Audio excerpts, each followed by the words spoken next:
Hey guys, welcome to Get Busy Watching. I'm your host, Honest Dan. Let's talk movies. All right, the moment is finally upon us. It's time to talk about Terminator Dark Fate.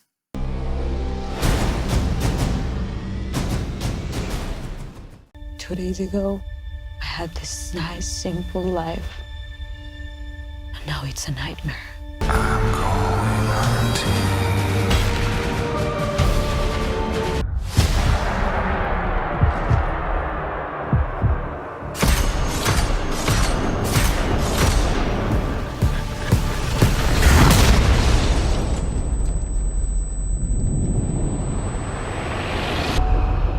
I'm going hunting.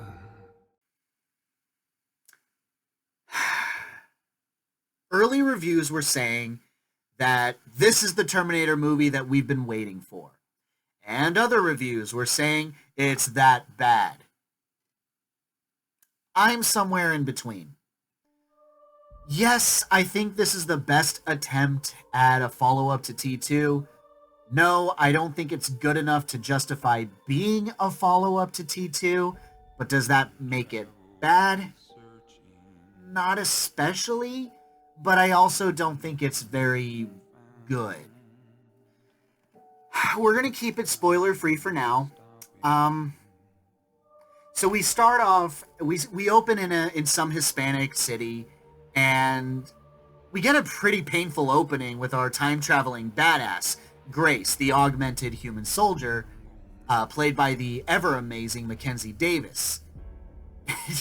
Damn, this was one of the more brutal time-traveling openings, because she falls from the bottom of a bridge, hits metal bars on the way down, and just smacks against the concrete. God damn, I felt like my bones were breaking.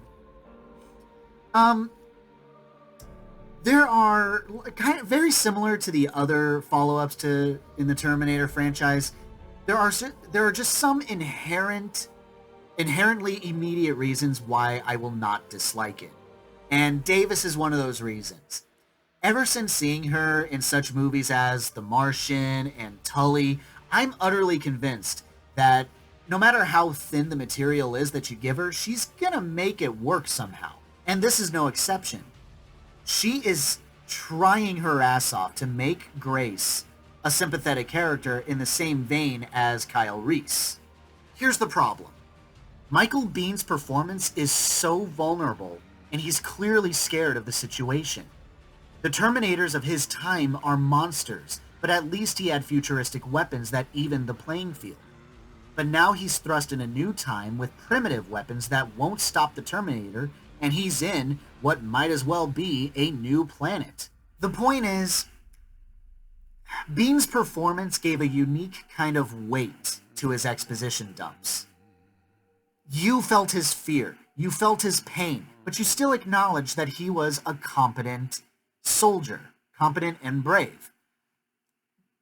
Davis doesn't have that strength, though. I mean, by no means a bad performance, but she just has this standard lamenting tone when talking about the future and Legion. Yeah.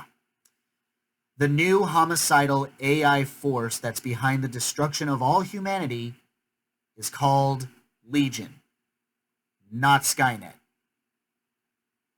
And yet, the destruction of the world is still called Judgment Day. Oh man, am I raging about this later.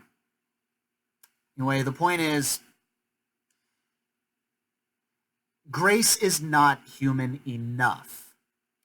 The best parts of Davis's performance is in the action. Give Grace some credit.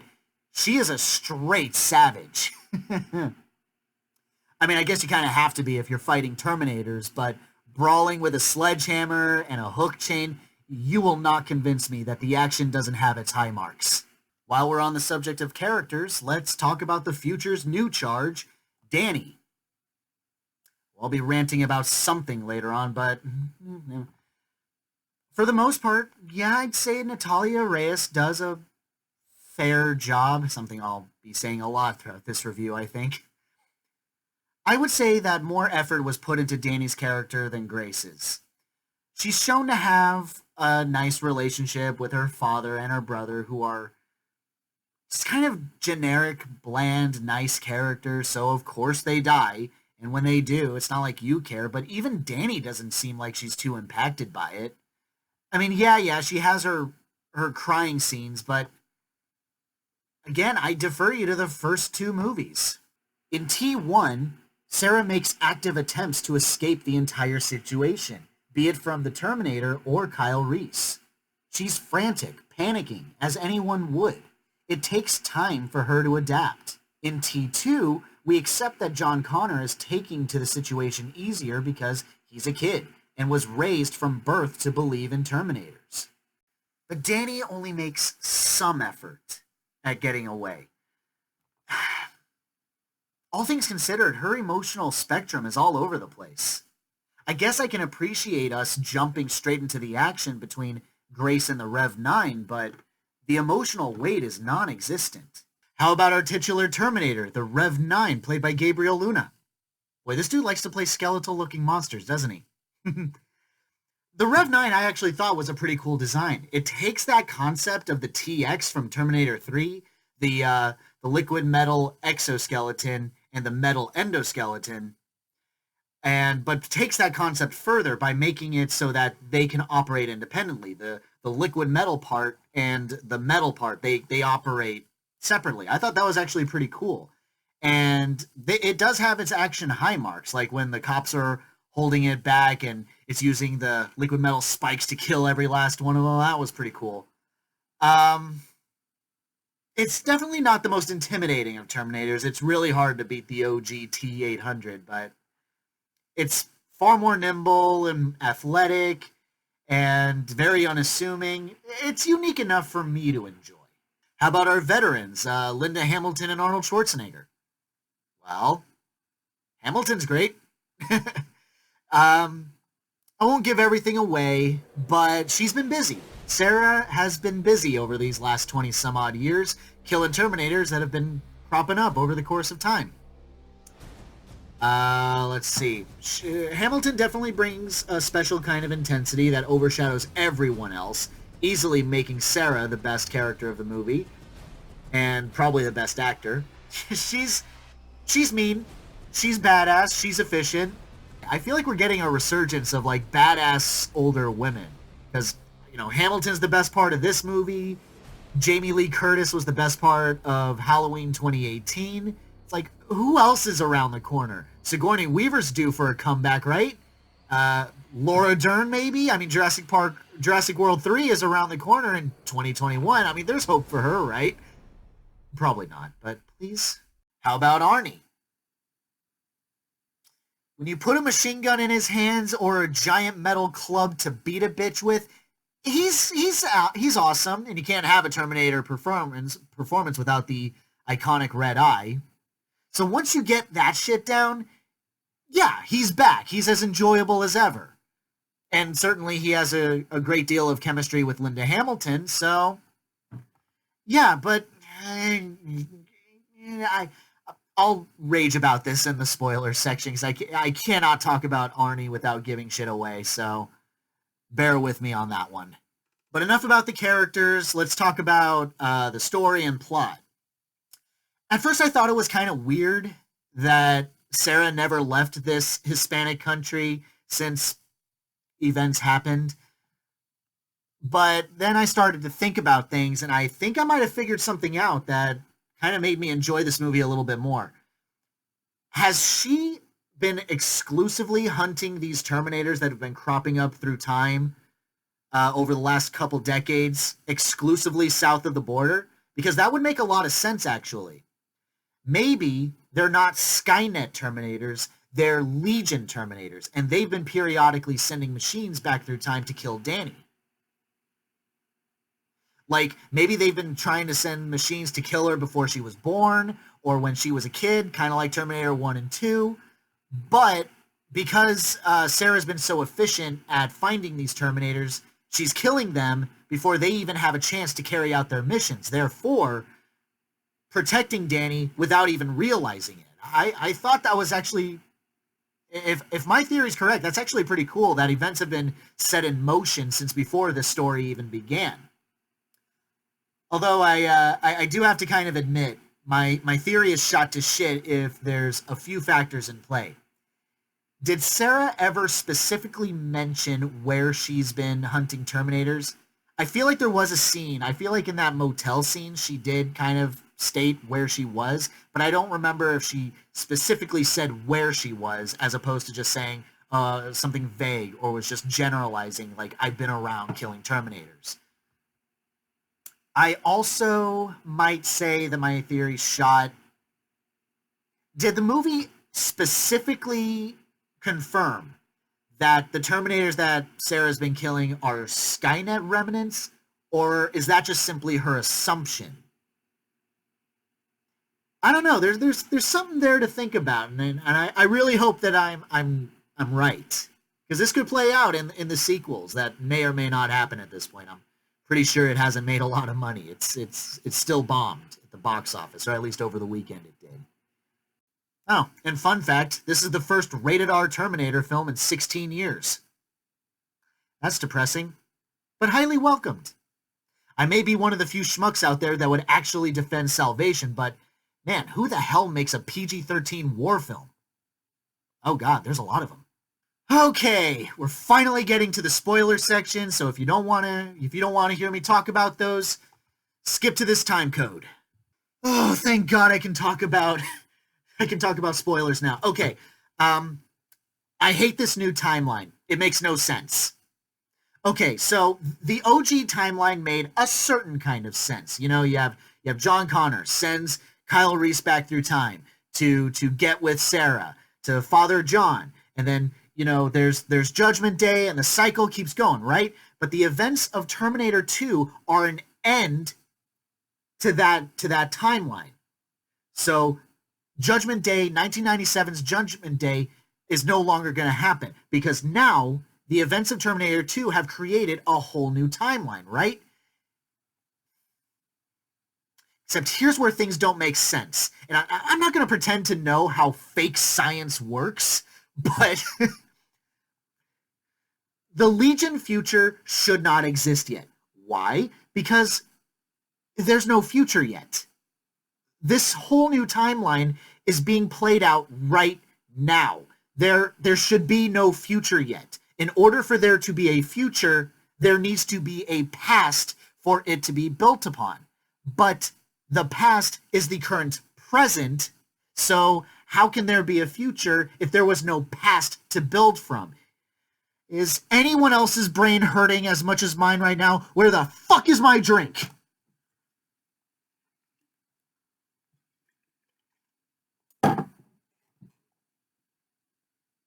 Oh. Oh, dead brain cells are awesome. What else do I not like? Sadly, it's not the best written either. Like, at best, it's just nothing special, but when it falls short, it falls flat on its face. So while Danny's on the run, and her brother and her father are dead by this point, she goes into this speech about who will be there to bury them and say goodbye. It's like, okay, but then like one or two scenes later, she's all like, I know who can help us cross the border into Texas. My uncle. I guess fuck that uncle, because I guess he doesn't count as someone who can bury your dead father and brother. And seriously, what's with every follow-up's fetish for giving inappropriate and bad humor to the T-800? In Terminator 3, it was the stripper star sunglasses and talk to the hand. In Salvation, it was its existence. And in Genesis, there was the whole mating thing and the overuse of the goofy smile. It's like, Jesus. And in this one, we have drapes. It's about as stimulating as the bullshit Yams gag from Aladdin from this year, the live-action Aladdin. And giving him a name, Carl, Jesus Christ, Pops, was bad enough. Okay, can writers for Terminator who aren't James Cameron please stop writing comedy into your movies? Y'all ain't good at it. There's also some basic cliches, like the Rev 9 has all these magnificent insta-kill moves, but somehow never seems to be able to kill any of the main characters. The power of bad writing, I guess. You also have desperate commentary about machines replacing humans. Ho, ho, ho. It's like it's alluding to Judgment Day. Fucking blow me, man. And in the same scene, you have machines. They're the future. There's also obligatory city chase scenes with city damage, a helicopter chase scene. Actually, they make up for that for having a giant-ass plane scene. So there's that too. But definitely there's a lot of fan service, but from the wrong source material sometimes, and it doesn't take enough chances. That's one of the biggest weaknesses of this movie. It doesn't go bold with anything. Personally, I don't think this counts as a spoiler if it's literally the opening scene, but in the interest of respecting those that would consider it a spoiler, we are going to consider it a spoiler. John's dead. He's just dead. It's so lame. It's like, by killing John, again, you undo everything that makes Terminator 2 so special. And there's an easy-ass workaround on this, too. It's like, he's alive. He's alive and well, and he's just living his life, who gives a fuck where. And only Sarah is continuing the fight. I mean, that doesn't explain Carl, but who gives a fuck? It's like, let's just say, like, she found it, and found a computer savant or something and reprogrammed it. I don't give a shit. Just don't kill John and make his emotional arc in Terminator 2 mean nothing.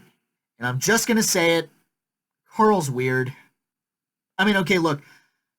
I liked some of his dialogue. Some of it's pretty amusing. And I'm not opposed to the idea of the T-800 developing the equivalence of paternal instincts, but and after all, we see this in Terminator 2 kind of, and certainly kind of see this in Genesis, and I didn't complain about it then, but at least there it's trying to be subtle about it. But here he's sitting on a lawn chair petting a dog wearing a flannel shirt. It's like, this on the nose about it?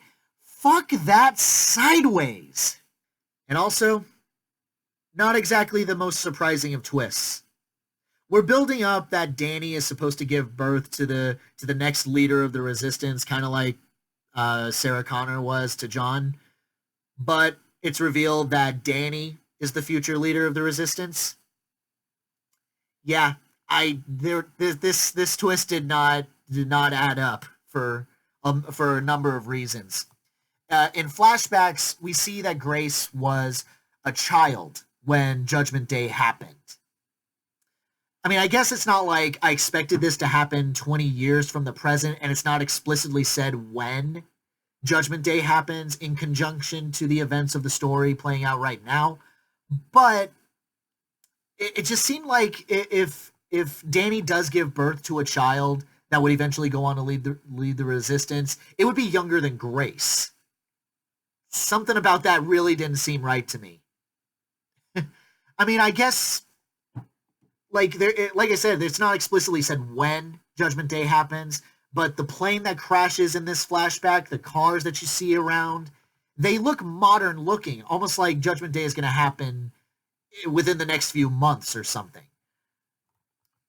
I mean, already it was kind of a weird assumption for Sarah to say, oh, you're going to give birth to the next leader of the Resistance, but it's like, yeah, it's even weirder that Grace doesn't correct anyone. It's something about the younger you would not have been able to handle this information. It's like, wow, that is some weak sauce, bro. Overall, I would say that it's okay. I definitely don't think it's the Terminator movie that we've been waiting for. There's just way too many problems with it. But I also don't think it's that bad. I think it's, out of all the follow-ups, I take it more seriously than those. But yeah, as a recommendation, I would say if you've been on the fence about this, you might want to pass on it or save it for a rental. Because you don't want this, like, pissing you off. Because I know this pissed off a lot of people. My honest rating for Terminator Dark Fate, a 3 out of 5. Thanks so much for watching, you guys. I really appreciate it. Have a great day. Hope to see you soon.